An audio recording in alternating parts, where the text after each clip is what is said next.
How's everybody doing today? We're going to talk about presentation skills.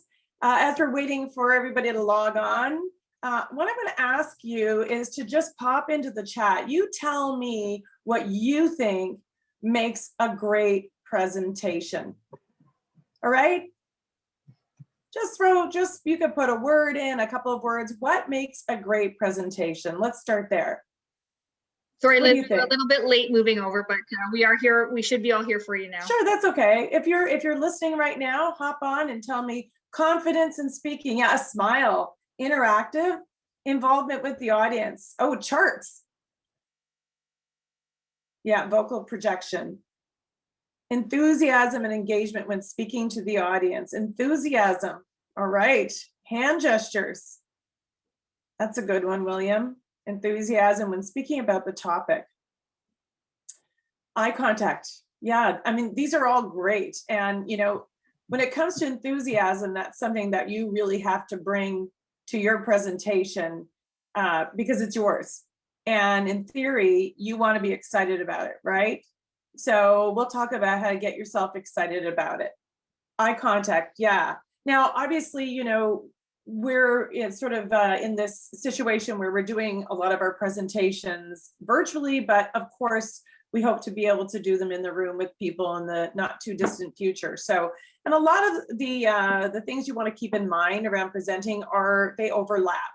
So you guys have nailed them. Anybody else who's just joined us, I've asked everybody, what do you think makes a great presentation? What makes for a really good presentation? The kind where you go, wow, I'm not going to forget about that presentation too quickly, or, it left me feeling something. I wasn't paying attention to the clock because I enjoyed it. I didn't check my, my social media once because I was actually listening to this person. What comes to mind? Brevity. Okay. So John, you're stuck with me for a whole hour. I don't know if that's brief to you. Eye contact. Yeah. Anything else? Just throw it in there, jot down a word or two. What is it that you think makes for a great presentation? Encouraging the audience to participate to build conversations.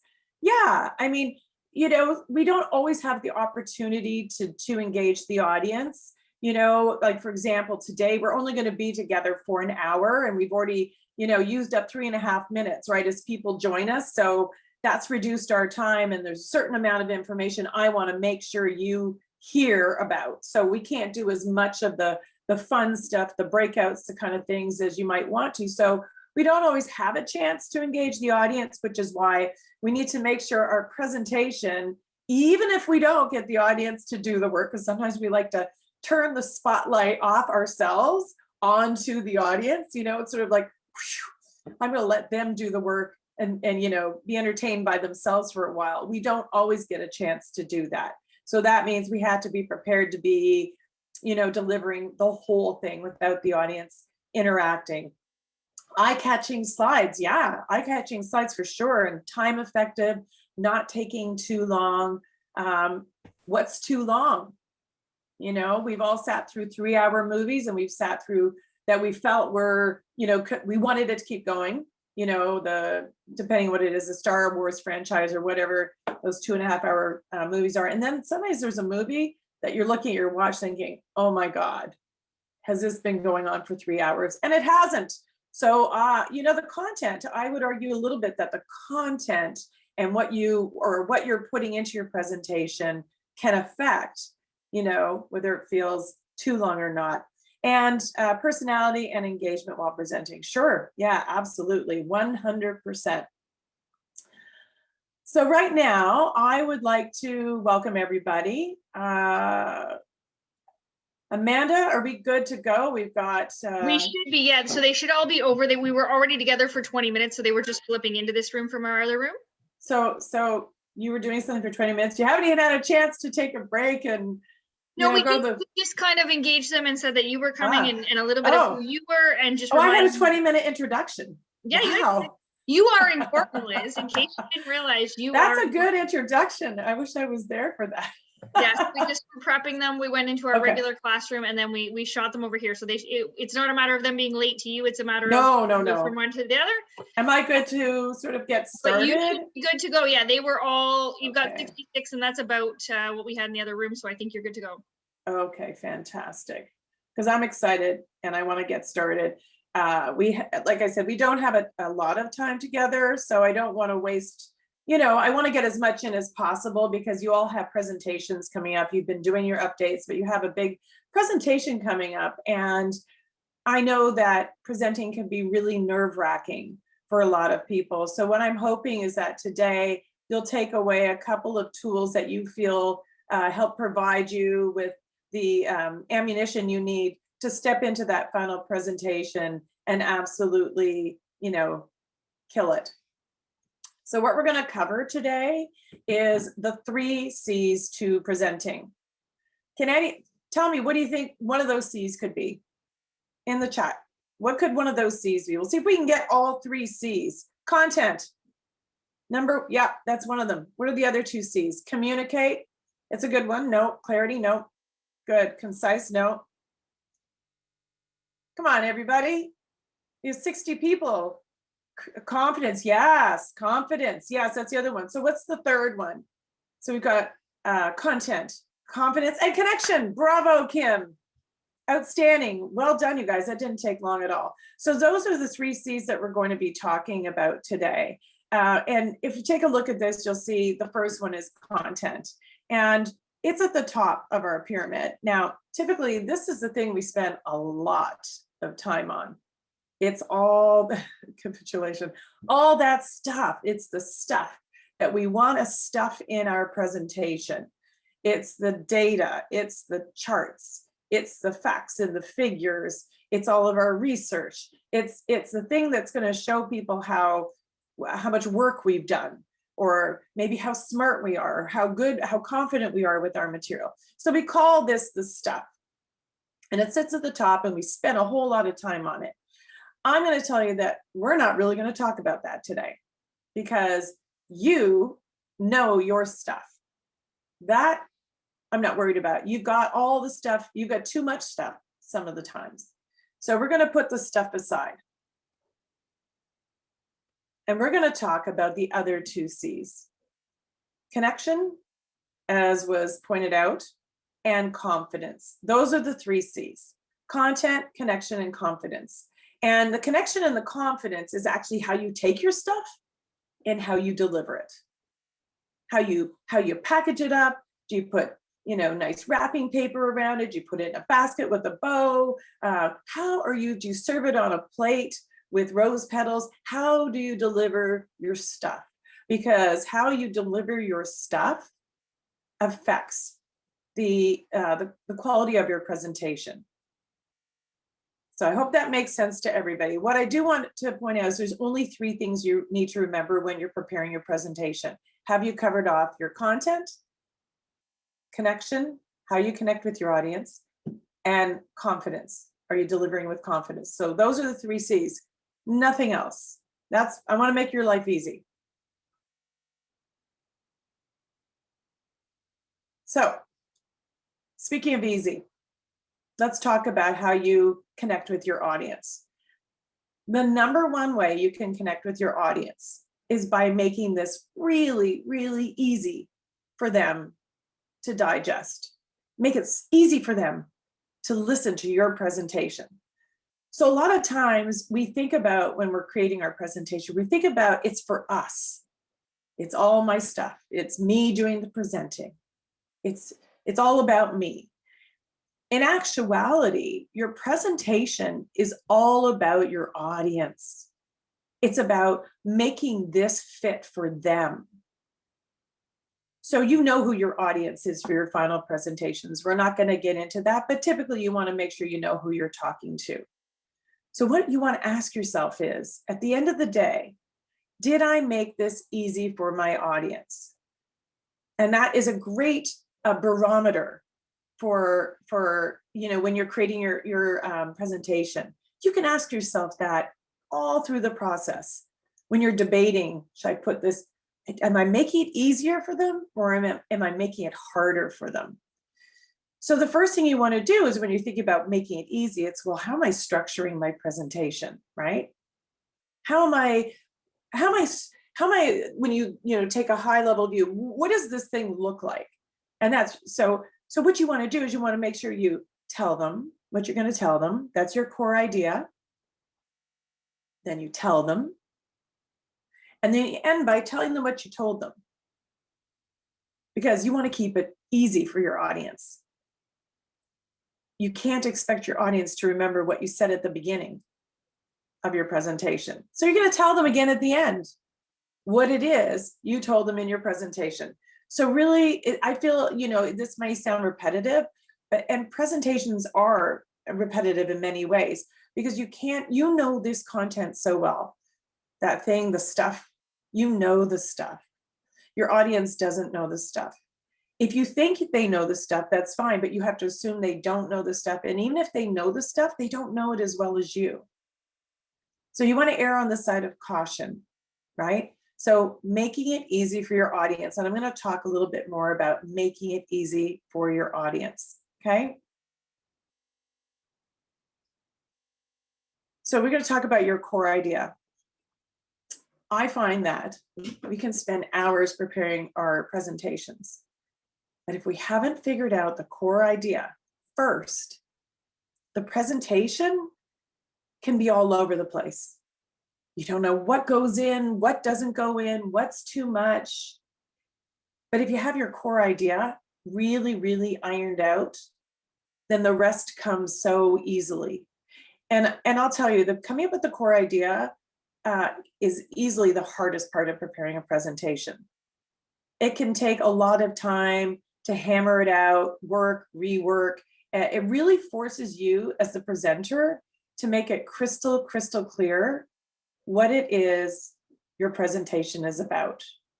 So you have your statement of purpose. It's the what, the how, and the why. And I want you to think of this as the GPS in your car. So you said, I'm going to go to my friend's cottage.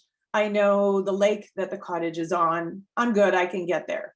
And you drive to the cottage and you're getting in the general area, but you can't really find the lake. You're not really sure where it is, and you make a couple of wrong turns, and now you're headed further and further away, and you realize you actually didn't know where you were going. So of course you made some wrong turns, and you're not going to get there because you didn't know where you were going. So your statement of purpose is the address of where you're going. And then your presentation is your journey.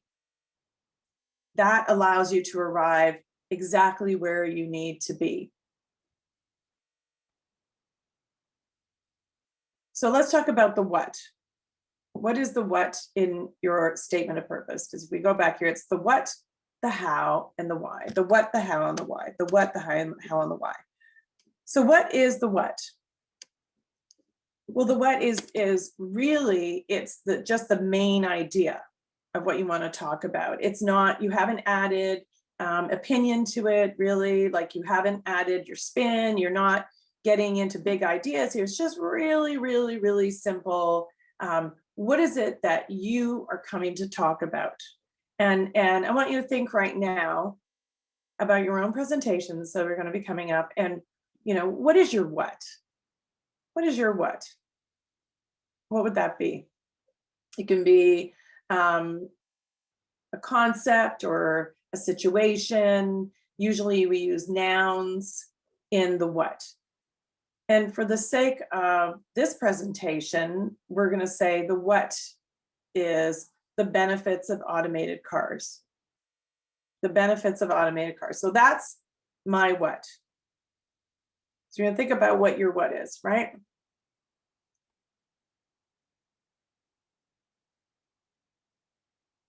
Okay. So now we're going to talk about the how.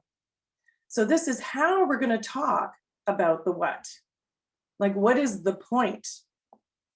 What is the point of talking about the benefits of automated cars? What is the point of talking about what your what is? And it can be what has, it's sort of the inspiration behind your presentation, right? It's actions. You use verbs. So how are you going to talk about your what? How are you going to talk about it? So think about your what. If you can, jot it down somewhere. And then I want you to think about the how. Okay, and I'll give you an example. So in the case of the benefits of automated cars, we're talking about how they reduce emissions and air pollution. They are more fuel efficient than gas cars. They find the most efficient routes. That's the how behind a benefit. How are they beneficial? Families might not need a second car if they have this car, because it's going to provide them with more time to get around because it finds the most efficient routes. And it means there will be reduced congestion in some of the cities because, people might travel by autonomous vehicle with a ride sharing app, or ride along with other passengers going in a similar direction. So that's the benefit. That's the how. All right. So everybody I want you to think about your how. And I want you to think about some of the hows, how you're going to talk about your what. So go back here to the what, right? The what. The what was the benefits of automated cars. And how I'm going to talk about the benefits, I'm going to talk about how they reduce emissions and air pollution because they're more fuel efficient. They find efficient routes. Families might not need a second car. People may use more ride sharing or autonomous vehicles. So think about, what is your how? How are you going to talk about your what?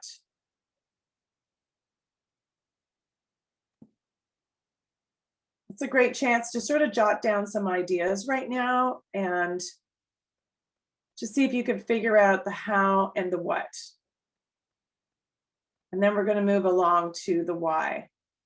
And this is the thing that when I first asked you what makes a great presentation, I think about 10 people said enthusiasm.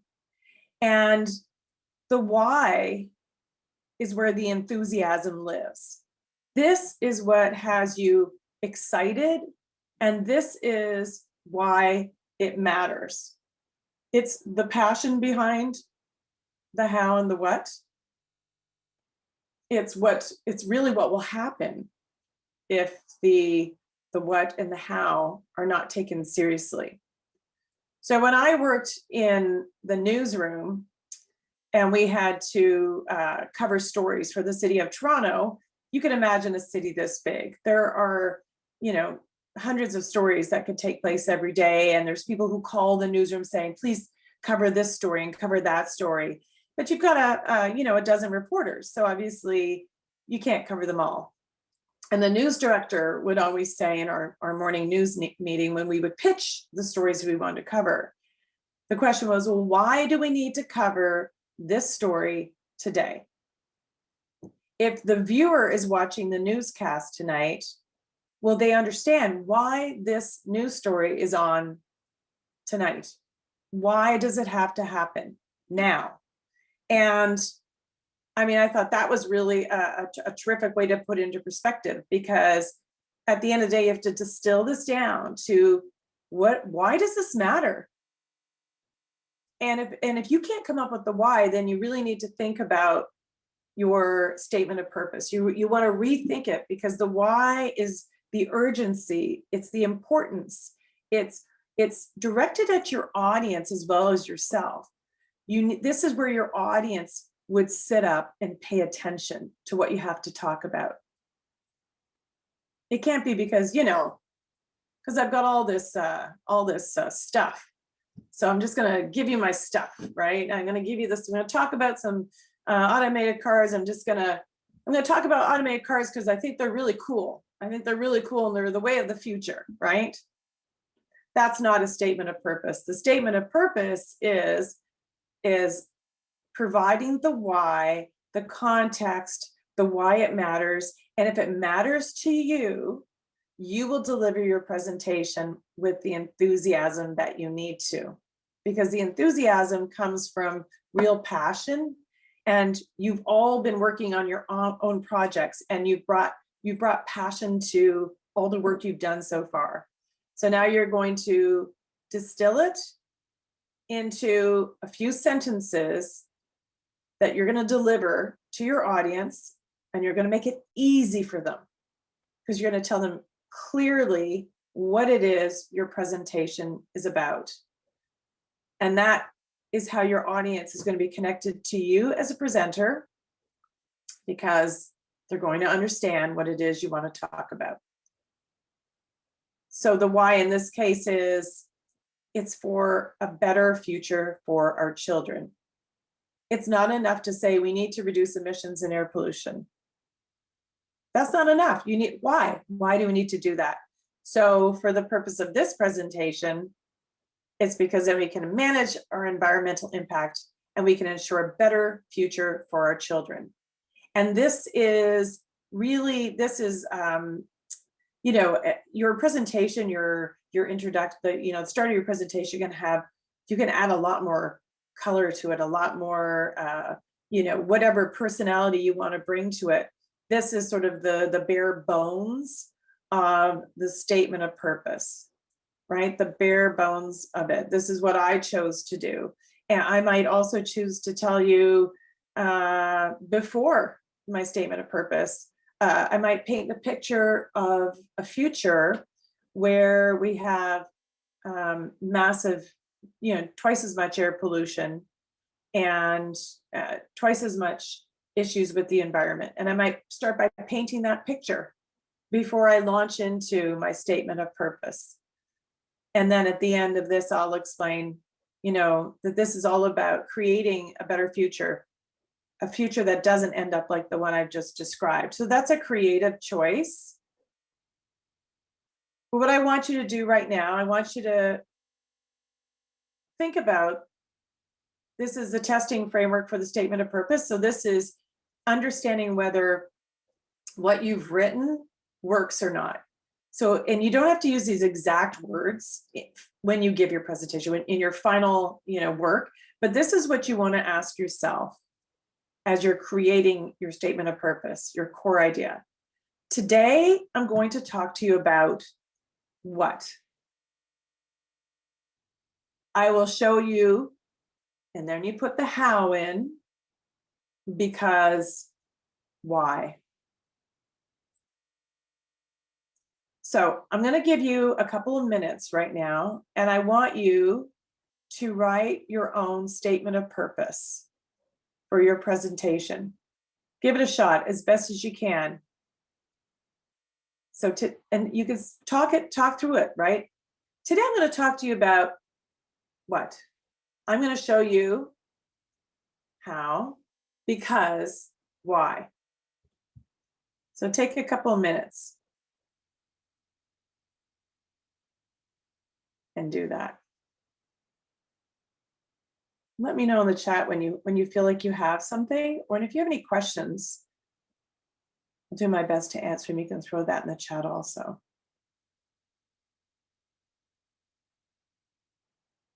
So just think about being able to use that framework. Today I'm going to talk to you about, and this is how I'm going to talk about it, and this is why it matters. And you might get the why and not the how, and that's okay. It really does take time.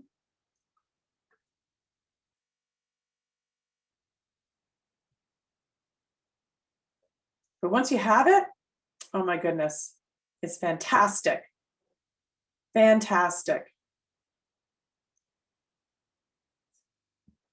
Because once you have this framework, once you've created this, then anytime you're working on the other stuff that you're putting into your presentation, all you have to do is ask yourself is, does it fit within my statement of purpose? Because in your statement of purpose, if you highlight, like in my statement of purpose, I could say, I want to show that, people,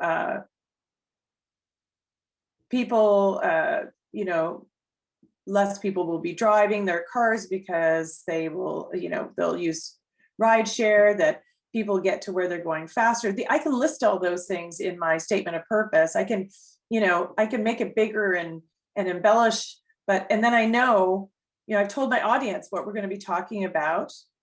I can leave some surprises, obviously, that's good to do too. But then I can now just go and actually create create all the content that I said I was going to deliver. And you don't have to wonder, should I add this or not? If it doesn't fit within that statement of purpose, you don't add it. That's the beauty of it. It's such a good barometer. Okay, so let's see.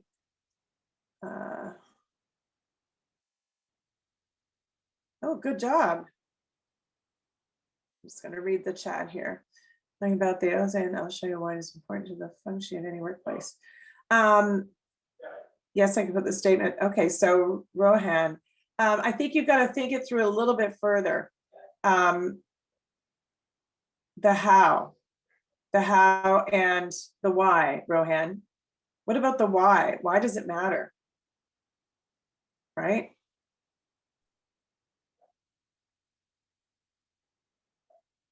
It's really, why does it matter? What's your passion, Rohan? Why are you passionate about this? Where's your passion? Okay. So guys, think, even if it isn't about what you're doing in your project, think of something, that's important to you that you would be presenting about it, and kind of even take it to that level. If you can't necessarily relate to your project. Agreed. Is it a little premature for their projects, or? I mean, I think there's a lot of thinking going on, and they probably haven't started to prep yet for next week, but think about things in your life. Like I was thinking, Liz, about the fact that, when I interviewed for my job as an instructor. So today I'm going to talk to you about becoming a professor at Ontario Tech, and I will show you how I can do this through an example of my teaching, and why, because I have the passion to make student learning exciting. Would that be a good example? Yeah. I mean, you're going to talk about how to, like, it's about how to get hired as a professor, or why it's important, or why why you enjoy being a professor. Because what would happen if you weren't a professor? What do professors do? What's their impact on students, or what's the impact been on you personally? Like, why do you want your audience to really sit up and listen to this? I think it's because how I can impart knowledge and what I can offer to the students to hopefully not just better their education, but better them and prepare them for the world. Right. So maybe you want to come up with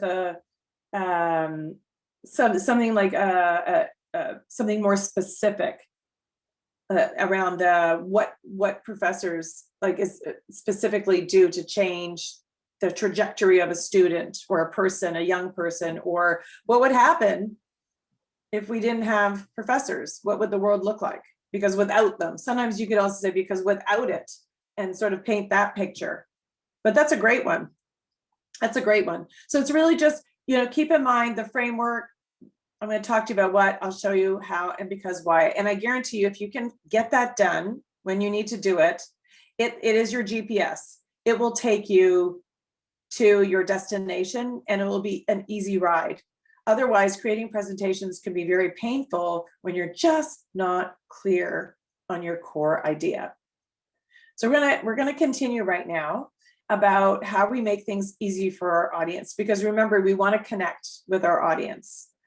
That's how. The other thing I want to mention is that when I asked you what you consider to be a great presentation, I didn't see anybody really who said, oh, lots of data, research, facts, figures, a lot of stuff. I like a lot of stuff in presentations. I saw the opposite. I saw it was all about, really connecting with the person who was delivering it. So we're talking about how you do that, and you do it by making things easy for your audience. So we've talked about the structure. You're going to tell them what your core idea is. Once you've done that, then your audience can go on the journey with you because you made it really easy for them and clear. Then we're going to talk about visuals, because I did see someone say, I think slides.